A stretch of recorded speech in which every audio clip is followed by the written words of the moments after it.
আসসালামু আলাইকুম, সবাই কেমন আছেন? চলে আসলাম আপনাদের খুলনার আপা আজকে ছোট্ট একটা মিনি ব্লগ নিয়ে। আজকে ছোট ব্লগটা করতেছিলাম সন্ধ্যার সময় বাসায় সবার জন্য একটু ছোলা ডাবলি মাখা বানাচ্ছিলাম। আজকের এই মাখাটি কিন্তু যারা আমরা ডায়েট করি, যে সমস্ত আপু বা ভাইয়ারা, তাদের জন্য কিন্তু অনেক বেশি উপকারী।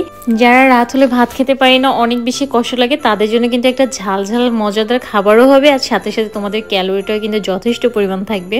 আমি এই মাখাটা প্রায় সময় করি, একবারে সন্ধ্যার সময় খেলে আমাকে আর রাত্রেবেলা কিছু খাওয়া লাগে না। তবে হ্যাঁ, আমার মতো যারা আছো, যারা রাত্রে কিছু খাবে না বলেও যে তারপর আবার ঠিকই মাঝরাতে উঠে বিভিন্ন ধরনের আইটেম খাবার খাও, তাদের জন্য কিন্তু এটা দেওয়ার দরকার নেই। কারণ এটা যতই খাও না কেন, মাঝরাতে উঠে তুমি আবার সেই স্পাইসিস খাবারগুলো খেলে তো তোমার কোনোই লাভ না। তো আজকে আমি এখানে দেখো শসা, টমেটো, ঝাল, পেঁয়াজ কুচি আর কি যা যা থাকে সালাদ আইটেম, এগুলো কুচাই নিলাম, আর সাথে একটা ম্যাগি মশলা দিলাম। বাট এই সসের বোতলটা যেন কি হয়েছে মোটে পড়েই না। আমার এই সসটা আমি যতবার নিতে যাই বিরক্ত লাগে যায়। পরবর্তীতে এই মশলাগুলো দিয়ে আগে খুব সুন্দর করে আমরা এগুলোকে মাখায় নিচ্ছে। আর আমি কিন্তু সোলা ডাবলি এগুলো সবসময় যেন ডিপ ফ্রিজে সিদ্ধ করে রেখে দিই। এই জন্য যে জাস্ট বের করে একটু হালকা গরম করে নিলে কিন্তু এটা খাওয়া যায়। তারপরে আমি দেখলাম যে এই ছোট পাত্রটা হচ্ছে না, এই জন্য আমি বড় একটা পাত্রে একটু ঢেলে নিলাম, আর চামচ দিয়ে করলাম যাতে করে এটা যেন ভেঙে না যায়। কারণ যখন আমি হাত দিয়ে মাখাচ্ছিলাম তখন মনে হলো যেন এগুলো হাত দিয়ে করলে গলে যাবে, কারণ এগুলো খুব সুন্দর করে প্রেসারে দিয়ে সিদ্ধ করে রাখা হয় 4-5টা সিটি দিয়ে। তো সামান্য একটু টেস্ট করে দেখলাম লবণ টবণ ঠিক আছে কিনা,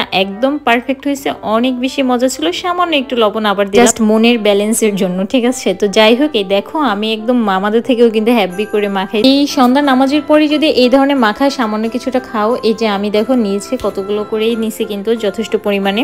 এটা খেলে কিন্তু রাত্রে তোমার ক্ষুধাও লাগবে না, আর যথেষ্ট পরিমাণ সোলার ডাবলেতে কিন্তু ক্যালোরি থাকে। এছাড়াও যেহেতু আমরা বাঙালি, সেহেতু তো আমাদের একটু ভাত খেতে ইচ্ছা করবে, বাট এই খাবারটা খাওয়ার পর কিন্তু তোমার ভাত খাওয়ার ইচ্ছা থাকবে না, কারণ এখানে স্পাইসি ঝাল, সালাদ, টমেটো, পেঁয়াজ, কাঁচামরিচ সব ধরনের তুমি ফিলটা পাবে, আর সাথে তো আছে ক্যালোরি। তো আজকের ভিডিওটা এই পর্যন্ত। যদি ভালো লাগে একটা লাইক ফলো দিয়ে অবশ্যই যাবে। ভালো থাকো সবাই।